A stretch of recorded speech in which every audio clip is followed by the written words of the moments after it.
ముఖ్యేంద్రియమో స్వాదు పదార్థాలు మధుర పానీయాలకు ఒకవైపు లాగుతుంది.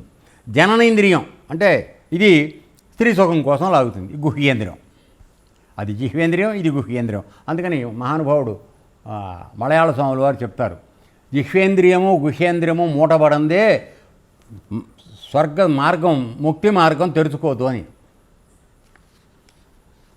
అర్థమైందన్నా? అది. సో ఈ చేసే పనులన్నీ మేము చేస్తూ ఉంటాం, మాకు బ్రహ్మజ్ఞానం వచ్చేస్తుందని కొంతమంది అంటున్నారు.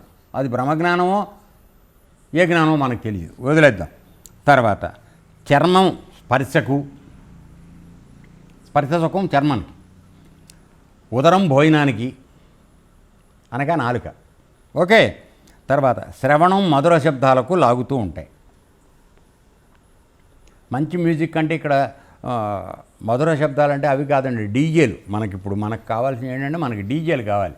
నువ్వు సన్నాయి మేళం పెడతాను లేకపోతే ఎంఎస్ సుబ్బలక్ష్మి సంగీతం పాడతానంటే వింటావా? లేదని చెప్పండి. డీజే పెడితే బాగా ఆ తిన్న మాంసం ఆహారం వరకు ఒళ్ళు పై తెలియకుండా ఎగరం అంటే ఎగురుతాం. జరుగుతున్నది అదే కదా ట్రెండ్. నేను ఏమైనా అబద్ధం చెప్పానా? సో ఇక్కడ శ్రవణం మధుర శబ్దాలకు లాగుతూ ఉంటాయి. నాసిక సువాసనలకు ఎక్కడో అక్కడ ముండ్రాయి దగ్గర సుమారుగా అనుకుందాం, ముండ్రాయి దగ్గర లేకపోతే ఇక్కడ మన దీని దగ్గర గోశాల దగ్గర ఎవడో మిర్చి బజ్జీలు వేస్తున్నాడు అనుకో, అది గాలిలో అలా ప్రయాణం చేసి మన ముక్కుల దాకా వస్తుంది.